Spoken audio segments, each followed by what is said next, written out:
Hi hello నమస్తే, నేను మీ Monica. Welcome to BLM studios. ఇప్పుడు మనం మాట్లాడుకోబోయే విషయం మన దేశానికి సంబంధించింది కాదు, కానీ మనకి ఇంట్రెస్టింగ్గా ఉండేది. ఏంటో తెలుసా? దలైలామాకి గ్రామీ అవార్డు వచ్చింది. దలైలామా అంటే మీకు తెలుసు, మన దేశం సంబంధించింది కాదు, బౌద్ధ గురువు అని.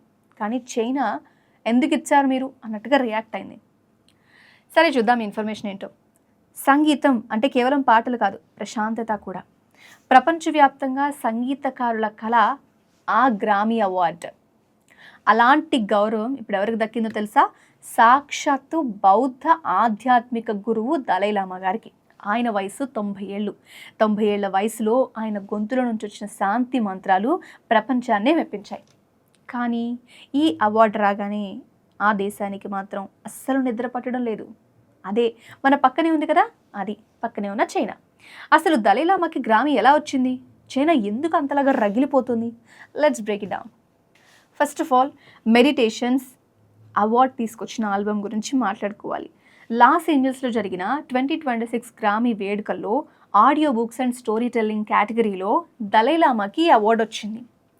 Meditations the reflections of his holiness the Dalai Lama, ఈ పేరుతో వచ్చిన ఈ ఆల్బంలో ఆయన చేసిన కొన్ని ప్రసంగాలు, ఆలోచనలు ప్రపంచం మొత్తానికి శాంతిని పంచాయి అనేది ఒక పాయింట్. ఇందులో మన భారతీయ సర్వోద్ విద్వాంసుడు అమ్జద్ అలీ ఖాన్ గారు, అలాగే ఆయన కుమారులు కూడా పాల్పంచుకున్నారు. సో ఆ విషయం అయితే మనం గర్వపడాల్సిందే. మరి ఇక్కడ చైనా ఎందుకు కోపంగా ఉందనేదే కదా మన పాయింట్. మరి చైనాకి ఏంటి భయం ఏంటి ఇక్కడ? ఎందుకు అంత కోపంగా ఉంది అంటే, ఈ అవార్డు వచ్చిరాగానే చైనా రియాక్షన్ ఎలా ఉందో తెలుసా? ఆయన ఒక రాజకీయ శరణార్థి, మతం పేరుతో చైనాని విడగొట్టాలి అని చూస్తున్నారు. అలాంటి వ్యక్తికి అవార్డు ఇవ్వడం ఏంటి? నేను అనట్లేదు అని చైనా కోపడుతుంది. చైనాకు వచ్చిన కోపం ఇదనమాట. అంటే చైనా దృష్టిలో దలైలామా ఒక విప్లవకారుడు, కానీ ప్రపంచం దృష్టిలో ఆయన ఒక శాంతి దూత. టిబెట్ అంశం మీద దలైలామాకి అంతర్జాతీయ గుర్తింపు రావడం అనేది చైనాకు అస్సలు నచ్చడం లేదు. అందుకే ఈ గ్రామీ అవార్డ్ ఇప్పుడు ఒక పొలిటికల్ సెన్సేషన్గా అయింది. ఇక దలైలామా రియాక్షన్ ఏంటి అంటే, హుందాతనం అంటే ఇదేనేమో అని అనిపించింది. చైనా ఒక పక్క అంతలాగా సీరియస్ అయ్యి అరుస్తుంటే దలైలామా గారు మాత్రం చాలా కూల్గా రియాక్ట్ అయ్యారు.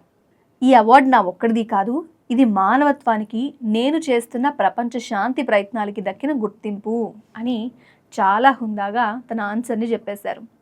ఆయన వయసు 90 ఏళ్ళు, కానీ ఆయన ఇచ్చిన సందేశం మాత్రం ఎప్పటికీ యువతకి స్ఫూర్తినిస్తూనే ఉంటుంది. ధర్మశాలల్లో ఆయన అనుచరులు ఇప్పుడు ఎలా ఉన్నారు అంటే ఖచ్చితంగా పండుగ చేసుకుంటున్నారు. అంతేకాదు, ఇక గ్రామీ వేదిక మీద భారత్ మార్క్ కూడా కనిపించింది. ఎందుకంటే ఈ ఆల్బంలో భారతీయ కళాకారుల భాగస్వామ్యం ఉండటం వల్ల ఇది ఇండియా కూడా దక్కిన గౌరవం అని మనం చెప్పుకోవచ్చు. ఎందుకు అంటే ఆధ్యాత్మికతని, సంగీతాన్ని కలిపి ఇలాంటి ఒక అద్భుతమైన ప్రయోగం చేయడం వల్లే కదా గ్రామీ జ్యూరీ దీనికి ఎంపిక చేసింది అందుకే కదా. కాబట్టి సో టెక్నాలజీ యుగంలో కూడా మన ప్రాచీన మెడిటేషన్ టెక్నిక్స్కి ఇంతలాగా గుర్తింపు రావడం అనేది మాత్రం నార్మల్ థింగ్ అయితే ఖచ్చితంగా కాదు. ఒక రకంగా చాలా గ్రేట్ అని చెప్పాలి. నిజమే కదా. సో మీరు చూసారు కదా, ఒక పక్క చైనా యుద్ధతంత్రంతో ప్రపంచం మొత్తాన్ని భయపెడుతూ ఉంటే దలైలామా ఆయన మాత్రం శాంతితో ప్రపంచాన్ని గెలుచుకుంటూ ఉన్నారు ఇంకా అని కూడా చెప్పొచ్చు.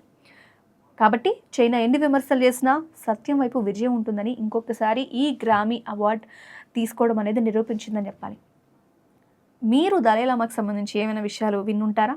దలైలామా గారికి అవార్డు రావడం మీద మీ అభిప్రాయం ఏంటి? అంతేకాదు, చైనా చేస్తుంది కదా విమర్శలు, దాని అర్థం ఇంకేదైనా ఉందా? ఉంటే మాకు కామెంట్స్ రూపంలో తెలియజేయండి. మరి ఇంట్రెస్టింగ్ అప్డేట్ని మీ ఫ్రెండ్స్కి షేర్ చేస్తున్నారు కదా. And this is Monica signing off. పీస్గా ఉండండి, అప్డేట్స్ అన్నీ కూడా మీరు తెలుసుకోండి. అందుకోసం మా ఛానల్ని సబ్స్క్రైబ్ చేసుకోండి. Anyway, thanks for watching. Air hostess pilot కావాలి అన్నదే మీ కల అయితే ఏరో ఫాల్కన్స్ ఏవియేషన్ అకాడమీ అడ్మిషన్స్ కోసం డిస్ప్లేలో కనిపిస్తున్న నంబర్స్కి కాంటాక్ట్ చేయండి.